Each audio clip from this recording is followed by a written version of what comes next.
We got two fantastic people up here. For those that don't know, Todd Park and Alicia. Is it Castillo? Castillo. Not Castigo. This just shows how bad my accents are. So, I mean, for those that don't know, Alicia literally has done it all. I mean, if there was a definition of done it all, she's literally done it all. I mean, you started as a scientist, professor in agronomy, which for those that don't know is the science technology of producing and using plants for fuel, fiber, and land reclamation. And food. And food, yeah. And so she's also started 9 companies. One of my personal favorites is Tea Blossoms. So I've actually. That was a failure, but thank you. You mean it's gone? That was great. Well, it was beautiful. It literally was beautiful. For those that know, it's like you put this thing in the pot of water and it creates this amazing blooming cup of tea or in a pot. With flowers. With flowers. Yep. It is really fantastic. To say that you're international is an understatement. You've worked all around the world, in Latin America and Australia, and Europe, and as you're the founder of the Wealthing Institute. Yep. And you're an investor now too. Yeah, keep going. Okay, and Don't stop. Like I said, you've done it all. What else is there? I dance. We were supposed to samba out, except that would have been embarrassing for me. And Todd Park, most recently the CTO of the United States. You've helped save healthcare.gov, got millions of people of insurance. Not a bad start. You've also the founder of Castlight Health, about $1 billion market cap. Founder of Athena Health, about $5.85 billion market cap as of this afternoon. And now currently running special projects for the president. Great to be here. It's like, so just a couple of heavyweights, just on a regular afternoon here in San Francisco. So maybe the first question to kick things off of is, this obvious question that's out there, but I think would love to have your perspective on it is, why should you recruit women? Like as investors, as corporations, as a government, why recruit women? Alicia, why don't you kick us off? I think that recruiting people in general has to be merit-based, and there's a lot of undiscovered talent. So I think that is, if you look at the statistics, not a lot of women get into very interesting positions. Not good positions, but positions where you can challenge yourself and you can grow and you can experiment and you can fail and you can succeed. So I think there's a lot of untapped talent there, not only for women, but for minorities as well. So that's what I would try to make sure that I'm recruiting women. Todd? So most recently in the U.S. government, I helped recruit Megan Smith, Jen Palka, Nicole Wong, Erie Meyer, Vivian Grabard, and many other women. And I recruited them because they're amazing, not because they're women. Yeah. But observation I would make is that, and this has also been very much true of my private sector experience, is that I can testify 100% to the fact that teams that are more diverse kick the butts of teams that aren't. And so, pure and simple, right? You should recruit the best possible team. That team absolutely will be a diverse one because it will produce the best possible results, whether you're seeking a change in government or a change in society or a change in business, whatever entrepreneurial venture you're engaged in. It's fascinating. When I was one point interested in these really crazy endurance races, like these guys that do the Eco Challenge, and the person pointed out that no all-male team has ever won, no all-female team has ever won. It's always a mixed gender team that always wins, and they look at it and it's sort of kind of obvious. Why isn't it more to people? Why don't you think people get it? It's so obvious. So I think one possibility might be that, at least in tech, unfortunately not a lot of people have experience with diverse teams, because I think anyone who's had an experience with a diverse team can testify. And there's growing literature around this as well, right? The diverse team outperforms a non-diverse team. And I think there are a whole bunch of reasons for that. So Whenever you're trying to do something unprecedented, which is the definition of something entrepreneurial, having a diversity of perspectives is really important, right? Because you want to pressure test what you're doing. You want to think of every possible way for you to succeed. And in a lot of cases, I think as entrepreneurs in the room can testify to, it's not the thing that you plan to do, right? But the thing that injected itself, right, in the middle of a thought exercise or an alpha test, right? Out of left field, that becomes the thing that you build your entire business around, right? And so if the game is how well can you pressure test your thinking, how fast can you learn, how fast can you generate that out-of-the-box idea that really becomes the thing that helps you break through, then kind of by definition, having a diversity of life experiences, of perspectives, will give you a huge edge over people who all think the same and who are all from the same background. Mm-hmm. Alicia? It took me a while to realize that, but I love working with people that think like me, so they get it. And working with people that were very different from me just made it a little bit harder for me. I had to stretch out, and I don't want to do this, I'm busy, I'm very focused. And so if he's like me, then I'll get along better. And I've seen that in teams, so that is the kiss of death. Because if everybody's thinking the same way, you can't, like you said, you can't have any parallel thoughts, you can't bring in different points of view. But in order for a team to succeed, excellence has to be a goal. So just having a diverse team is not going to make it. You have to pick people who love what they're doing, who bring their expertise, and that want to excel. So I'm a little bit worried about just talking about diversity. It has to be diversity with excellence. It's a great point that you both bring up here, because if we think about from, let's just say, a pure investor perspective, where somebody comes in and they say, here's our idea, and you go, that's a great idea. Now, do we believe in you as the entrepreneur and what your team look like? And obviously, the first question is, what's the merit of the team? It's not what's the diversity of the team. But it doesn't even seem like there's a sub-checkbox of, hey, is this team diverse, team A versus team B? If the merit is the same, do we pick the team that is more diverse in those conversations? Or do you feel like that is starting to happen? Or what do we need to do to get people to grok that so that they actually use it as a criteria? Well, you touch a hot button for me, because I'm a member of Sand Hill Angels. I want to see more women presenting deals. So if anybody wants to present a deal, talk to me. I will help, I will mentor, but it has to be a good deal. And we often discuss that we don't have enough women bringing in deals, and we don't have enough women investors. So I also want to bring more women as investors. We need more women making not only the decision to start a company, but also supporting them and providing good support. It's very easy to say, well, investors are not going to pick a woman. I have not seen that. I've been helped by a lot of people. I've also have found jerks in my life. I mean, that's just part of life. You have the salt, you have the sugar, you have the spice, the pepper. But there is a lot of very good people interested in helping good people create great ideas and executing them.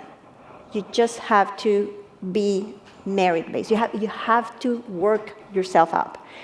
As a woman, I find there's something that I call the discount factor. And not only am I a woman, I'm Latina, and I'm kind of small, so I go around and people say, well, I don't know, you like flowers. Which I'm not very good at that. And people go around and they have their own paradigms about who you are and what you can do. So I acknowledge that there's a discount factor, but I don't want to run my life thinking that there's a barrier there that I cannot overcome. That doesn't help me. So if you're going to tell me that I can't do something for something that is completely out of my control, you're going to have to talk to my hand, and I'm going to toss that thought. The idea, thank you, that's good for the ego. The idea that investors don't invest in companies led by women is a bad idea. Don't buy that. That will never help you create that mind-blowing company or not-for-profit or project for the government. You have to believe that you can do everything that you can imagine and beyond. That's the way to do it. Now, investors are keen to invest in companies that provide value, and as a result of providing value, are going to provide good shareholders. That's the way it works. You have an idea, provides value, you're passionate about that, you are going to execute, you will get funded. I started a VC fund in Chile, never knew anybody before I went there, and I had a lot of people backing that idea because it was a superb idea. So if you have the merit, you can do that. Mm-hmm. Todd? So in terms of the change projects we're working on in government, I just want to talk about one example, which is the United States Digital Service. This is a digital Peace Corps, if you will, that Vivian is a part of.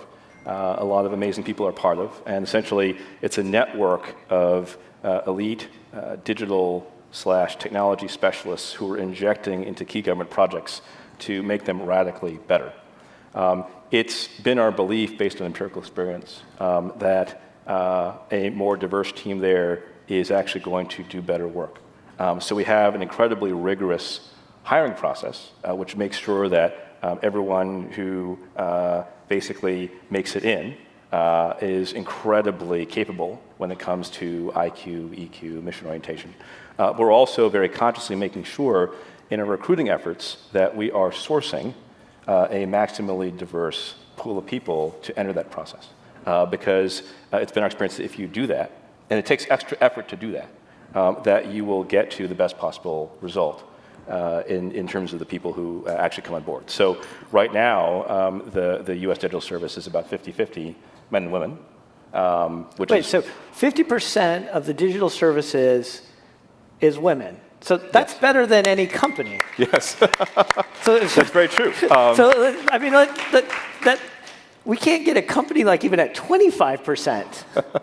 and then I think we think of the government is behind, but here you guys are actually leading. And they're amazing. I mean, every member of the USDS is absolutely amazing, has gone through an incredibly rigorous process to make it on board and is doing incredible work as a team. What we found is that there are amazing people of all backgrounds out there. And we are working very hard to make ourselves a destination of choice for the most amazing people in the world, which you would find as, people, we define best people in the world as, brains the size of the Orion Nebula, hearts that are even bigger, and people who have a passionate love of their country. I think that sense of mission, that opportunity to do good for veterans, for immigrants, for the elderly, the disabled, people who need health care, is calling in a lot of interest from a lot of different parts of the country. And we're very happy with the result thus far. How do the two of you test for, when you're interviewing somebody, how do you look for passion? What's your interview secret to say, aha, this person has passion, or this is not the subject thing or problem that is going to make them passionate? How do you find it? As an investor, you show passion when you're facing difficulties, not when you're facing the good rides. One thing that I always reflect upon is that success is not the opposite of failure.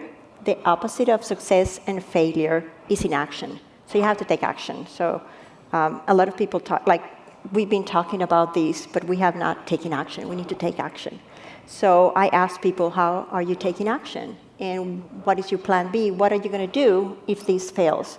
And that gives me a sense of the passion that people have. When you're passionate about something, you become like obsessed. That's how I build my companies. So, I dream about it, I breathe, I talk about it, I hire my kids, my people, I have this great idea, and I execute that because I'm passionate about that. There's no wall that is going to stop me. It's probably the way you're doing it. It's the way you become successful because you excel at that because you're passionate about that. So that's how I evaluate that. How do you deal with failure?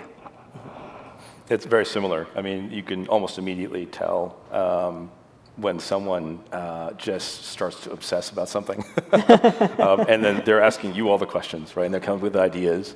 And then they call you back, and then email you back at 3 a.m. and say, I have this other idea about how we can actually better connect veterans to their benefits, right, and help their families. And so I think and I would say that for any entrepreneur, right, is the single most important ingredient, is how passionate are you about the thing that you're doing, I found that the most talented change agents, the most talented entrepreneurs I've ever worked with, they're not in it for the stock options. They're not in it for the write-up in GigaOM, right? I mean, they're in it because they can't stand the idea of the world not having what they're building, right? And that causes them to have superhuman endurance and persistence when it comes to all of the broken bones and dark moments that are part of any entrepreneurial journey.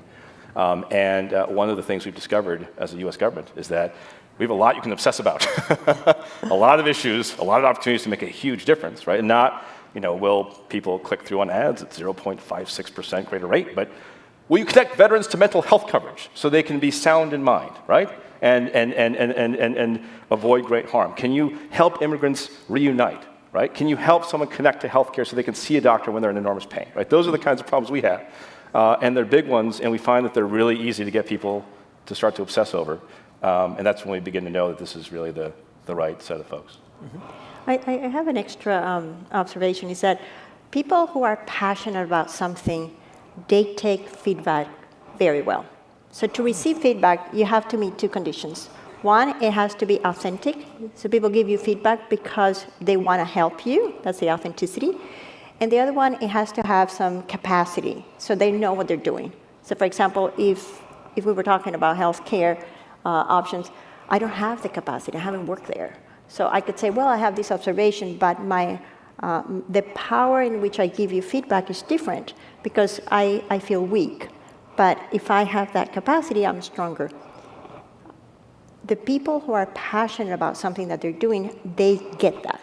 And they receive feedback in a very empowering way. So if somebody criticizes you and says, well, that's not going to work, instead of saying, of course that's going to work because I know, people who are passionate about something say, oh, really? How would that work? Tell me more. And that's how they keep improving and improving and improving. So true, because if you're truly mission-oriented, it's not about you at all, right? And so you see criticism not as something to be defended against, but as an opportunity to do a better job helping the team deliver on the mission. Right? Tell me more. So mission orientation is something that is a tremendously strong predictor, I think, of success on an entrepreneurial team. It's almost like you're describing what you're saying. A lot of people say, just find your passion.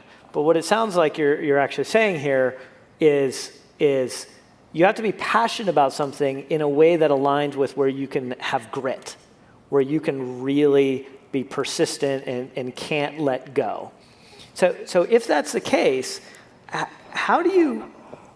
what advice do you give people who are thinking about starting something, embarking in a new journey even? It could be in the federal sector, nonprofit sector, whatever it is. What suggestions do you have for them to get ready so that they have the right grit? That they can you develop that, or do you just have to keep going from problem to problem until you find a place where it naturally aligns? Want to start? I would say find a partner. I can't think of anything that really happened in society off the top of my head that's really meaningful, that truly happened, soup to nuts, through the work of a single human being, right? And so, to kind of paraphrase the famous call and response, right? Can a small band of sisters and brothers change the world?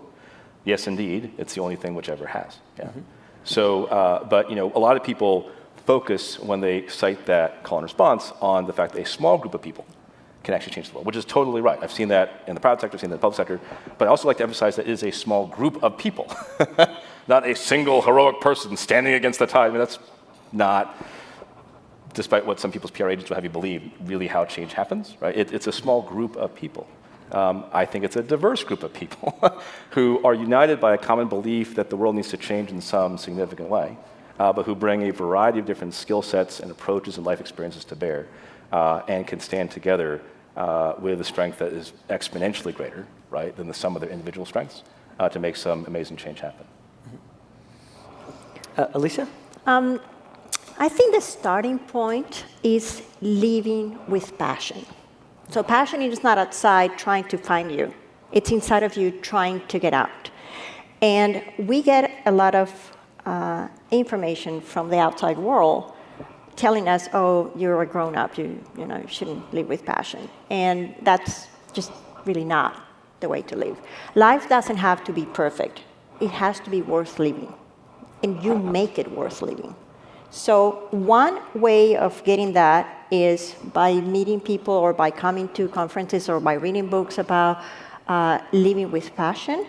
Another way to do that is by following a cause, but another way to do that is to try to be in tune with your inner passion and say, okay, I am going to live my life with passion. That means that you're not going to do a lot of things that deplete your energy. That also means that. And that is the safe spot.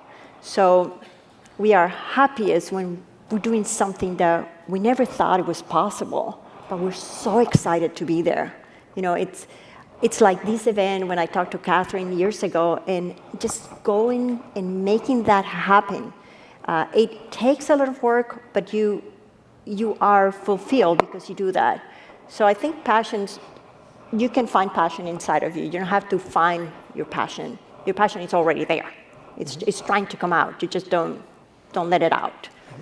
To this idea of that making change is a team sport, what advice do you have for people in finding the team?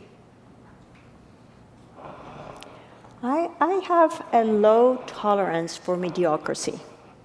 So the thing in life is not about being, it's about becoming. We live in evolution, so sometimes we have bad days, sometimes we have good days. But I have a little tolerance for mediocrity, and I don't want to use my time, my most valuable asset, which is my time, dealing with people who are complaining or who are focusing on the problems. We all have problems. Let's jump into the solutions. So part of a team is a team that you create and you help grow. Sometimes you're lucky and you find people who are helping you out as well. But I think the single most important factor is to release the mediocre behavior. I don't think people are bad. I think sometimes people have behaviors that can be changed because I just don't have time for that. But selfish. I think it starts with whatever you're doing with a co-founder. It's like the first thing I tell entrepreneurs, whether they be people doing change products in the government or the nonprofit sector or starting a company in the private sector, is go find a co-founder, right? And find someone who is both incredibly like you and incredibly unlike you. They're like you in the sense that they are really fired up about a set of missions that you get fired up about. They have similar values about what is important in this life and what is not. But in every other respect, they're as different from you as humanly possible. Like maximize the distance between your life experience, your professional experiences, your skill set, and theirs. Because it's in the combination of the two that you'll be so much stronger than any of you would have been individually. But you are bound in common by a fierce passion for changing the world, and you have common life values that you use to adjudicate all kinds of different situations. Mm-hmm.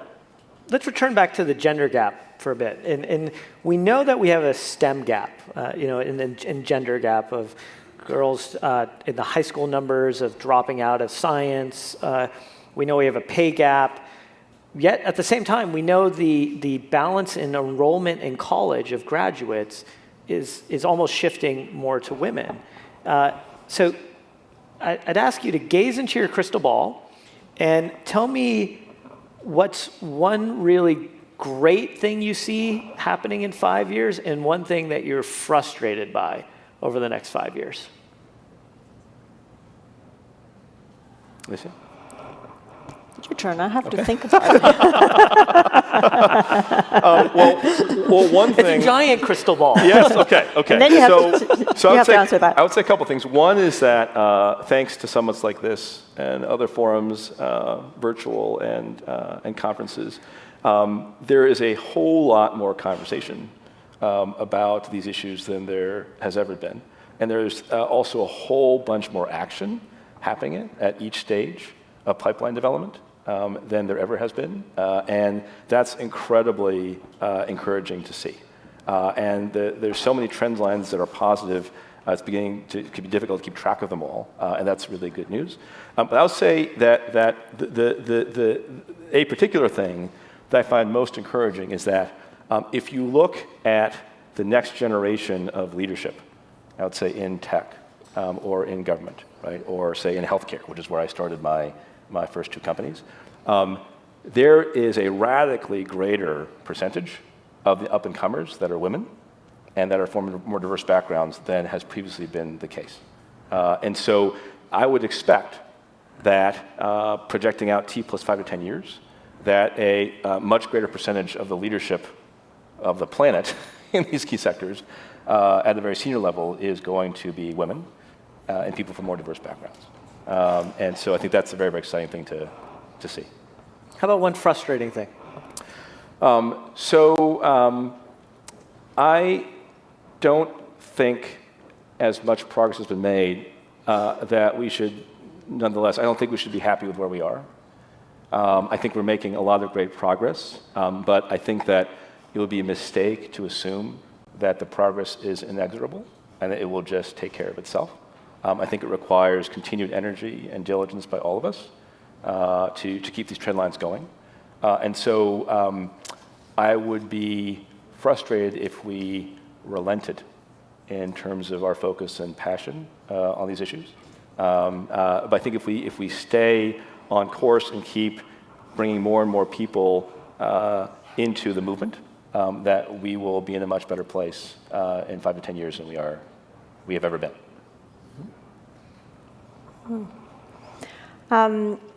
Well, I'm much older than both of you, so I've been in many careers in many countries, and I've seen a significant change in a group of people that are having leadership roles.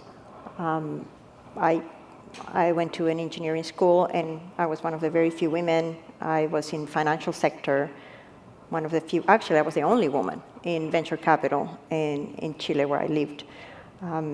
And I've seen a lot of change. Suddenly, I go around and I see more diversity, not only women, but also people from different races. I've also grown. I've traveled extensively, and I like diversity a lot. So I think that's a positive one, and I think we're going to continue on that trend. I dream of the day where you don't have to second guess if somebody is going to be talented because of conditions that he or she did not choose. We don't choose where we were born, who our parents are, what race we are, what religion we're born into, and there is a huge gap in the world in opportunities and challenges.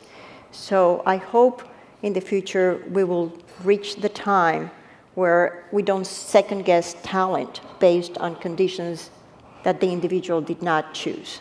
That's a positive thing that I hope that's the trend. I'm still concerned about some little things. I have two granddaughters. One of them comes to me, and she's very cute, and she comes to me, I'm a princess. And that almost gives me a heart attack, because I work so hard. And I'm like, what do you mean you're a princess? Why don't you become the queen? And she looks at me, and she's like, no,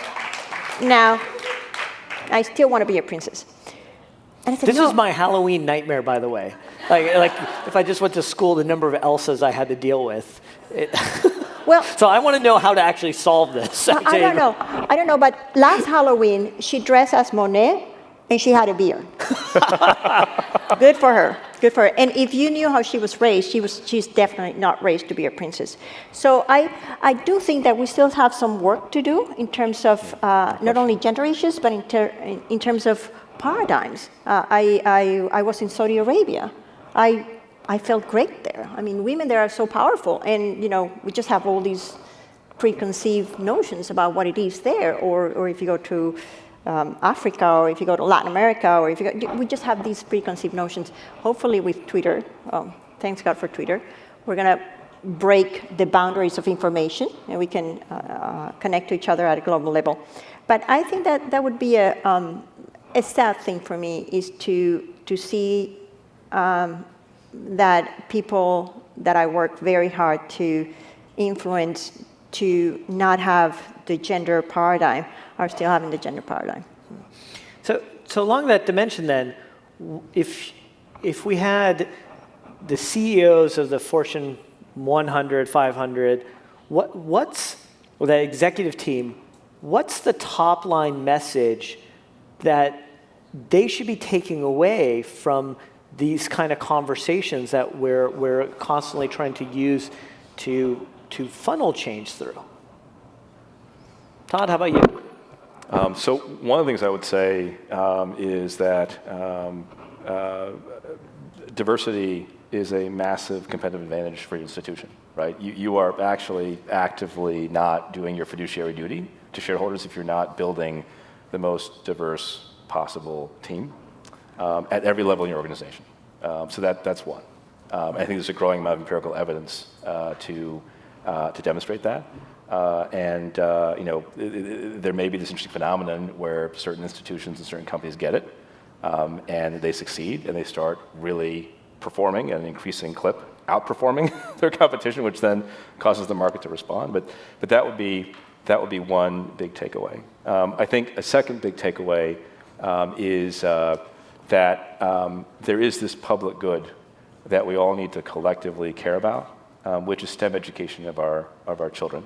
And that is inescapably intertwined with the need to broaden and make much more inclusive participation in STEM education opportunities in the United States. So we're going to create 1 million tech jobs by the year 2020 that America cannot fill, which is crazy, right? And the only way we're going to fill that gap is if more than 30% of our population demographically participates in the tech and innovation economy. And so getting more girls and young women, getting more historically represented minorities to actually engage in STEM education, do outreach, do mentoring, and help grow the base is critically important. And when they are ready to begin their spectacular careers, there should be a much wider swath of the Fortune 1000, right, and of the metaphysical Silicon Valley that has gotten the wisdom of diversity wins, and have it be a much more welcoming, encouraging environment than it may have historically been. We're going to take questions in just a bit, so get your questions ready. What would you have for the CEOs to take away? Well, I have two messages. One is for the general public. You don't need to be a superhero to do superb things.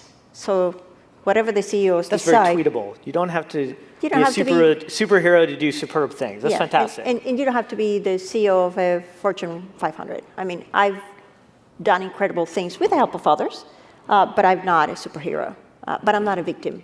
For women, that's very important. You're a victim or you're a hero. Wait, say more about that. Well, we have excuses and we have reasons. The same coin, but the other side. So I don't choose my circumstances, but I always choose my attitude. And being a victim doesn't help solve the problem. It helps look at the problem, but doesn't help solve the problem. I need to pull myself out of the problem to solve it, and then instead of finding excuses, I find reasons to solve that problem. So how does someone go when they're in a moment where they're starting to feel like they could be the victim to flipping that coin over to reasons? Well, it depends. If it's very hard, you go and cry. You know, we don't talk about crying. We don't talk about crying in business. You know, you're a grown-up, you shouldn't cry. And you shouldn't have passion either because you're a grown-up. So first of all, if it's very hard, you just go and cry. It's just, it is what it is. Sometimes there's some things that are tragedies. So you reconnect with your humanity. You're a human. You're not a thing.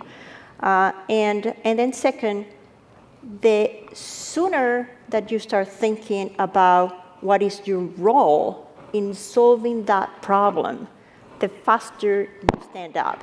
So the trick is not to never fall. The trick is to learn to fall. Say, like, the tea blossoms, that was a failure. It doesn't define me. It sucked. It made me lose a lot of confidence. I was thinking, I thought I was a smart person, but it doesn't define me. I cried, laid off the people, and I said, okay, it's time to move on because it doesn't define me. I'm not the victim. I learned, I grew, and that's the way life is. We It's a roller coaster. It's not a straight line. But going back to your question of the CEOs, there is one thing every single one of us can do. Support a company that is formed by a minority. They have a very hard time. If you are in a corporation, make sure that you support those people. So it's not only recruiting, it's also buying from them. And give them the appropriate feedback, like I just said. Because they have a very hard time selling. They have a very hard time improving their model because people don't believe in them. So those are the two things that people can do. So buy from them and give them feedback. Yeah. Great. So, I mean, with both Alicia and Todd, here's your chance for questions, for input, for advice. What do people have over there? And I think the microphones we can't really see over there, so we're good. Yep. First of all, I just want to thank you guys. My name is Leah, and I just want to thank, it's amazing to be in a space with such brilliant minds, because when I hear you talk, it just triggers all these thoughts in me, and I'm like, wow, so it's really inspiring and motivating, so I thank you for that. I'm usually home with babies. Yeah, thank you.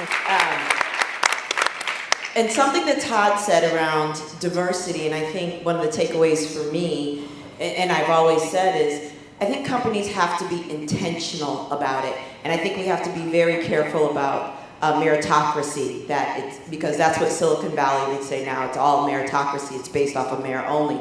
Clearly, that has not worked for them. So I think on top of that, it has to be intentional.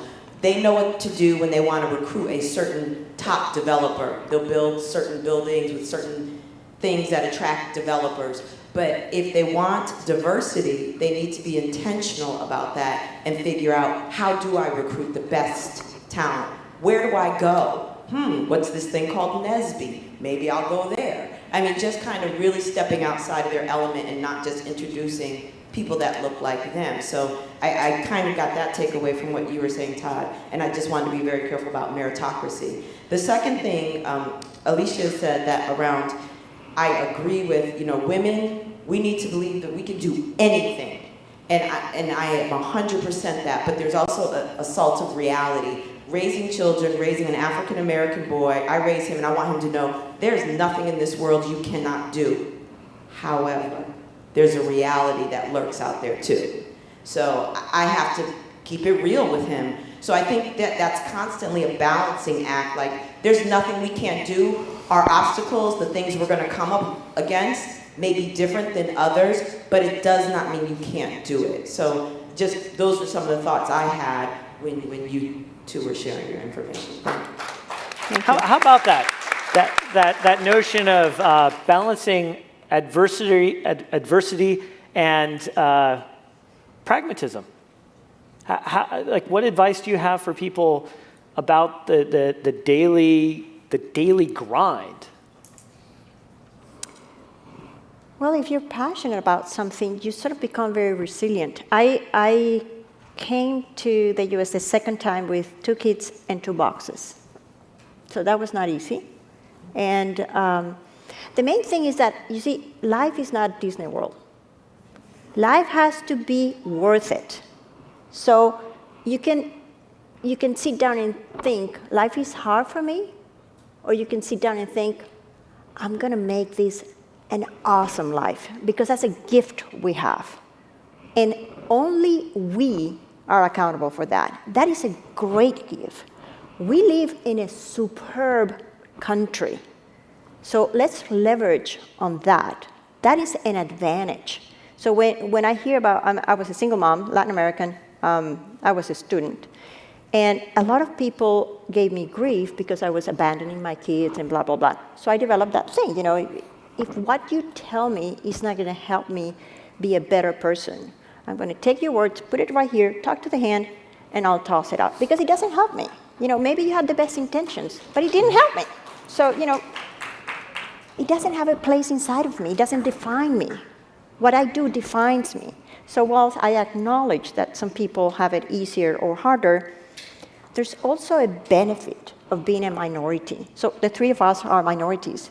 And that is that if you excel, you are recognized. So I was the only woman in venture capital in Chile. People recognized me. I was one of the few engineers, recognized me. One of the very few angel investors, people recognized me. It has some advantages. So use diversity to your advantage. Use that, because that's the other side of the coin. Great. Todd? So I think that, again, in the kind of realm of entrepreneurship, which I define as any effort to make something happen from nothing in life, right? Whether it be in the private sector, public sector, citizen sector, in your own life, right? The single most valuable characteristic is persistence, is the ability to just keep going, right? And it's an incredible opportunity, I think, because it's so hard to make something happen from nothing that it's in a way, interestingly, a leveler of the playing field, because it's so difficult, right? And I do think that based on your life circumstance, you may have more different obstacles than one might have coming from somewhere else, right? But everyone faces enormous obstacles, right? So if you can differentiate yourself, because you just refuse to be stopped, you refuse to be put back in your box, you refuse to be told you can't do that, you haven't gotten the memo about what's impossible, right? That will allow you to power through all kinds of obstacles, including obstacles that are universally faced by everybody, and break through and succeed. So I would just say, look, when you try to do anything important and anything big, there are going to be a lot of days that suck, right? And suck enormously, right? There'll be a lot of days where you come back with every bone in your body broken, right?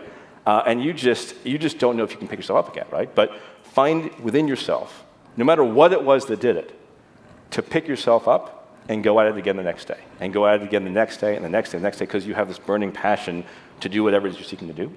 And that should, more than any other characteristic, I think, predict, whether you can do that, should predict your ability to overcome any obstacle. And so that would be the thing that I would counsel people to.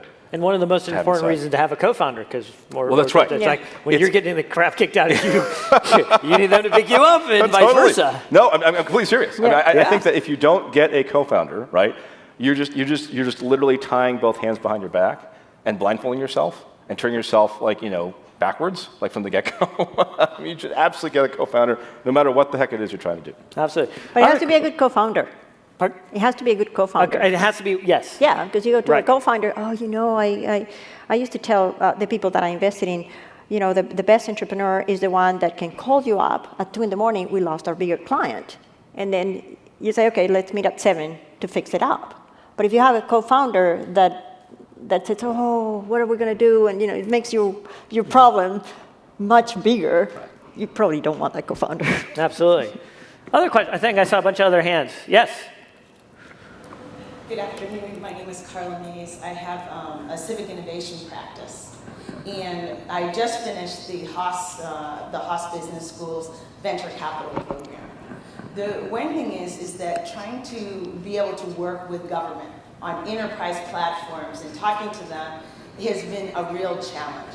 And the other thing is trying to, get into venture capital and, trying to figure out where the end point is. Because we know the number one thing that's really holding us back is not funding diverse startups. Because if we have diverse startups, then we have those jobs, and we have folks that we're solving those problems that are the inequities in being able to cause that. So what are we seeing as far as, training programs for venture capital, and on one hand, that I wanted to address to you, and on the other hand is, where's the opportunity for those of us in civic tech to really work with government to fix the problems? Woo-hoo. All right. Who wants first? If you don't get funded, it's because you need to improve your model.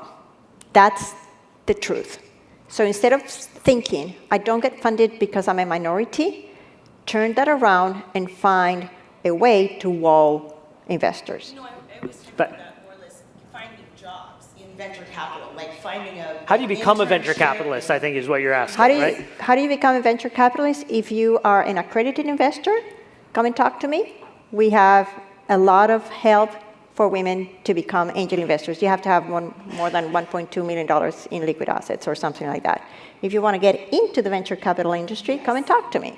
Best way to become a venture capitalist, I think is what you're hearing her say is go start something. get a lot of money and become an accredited investor.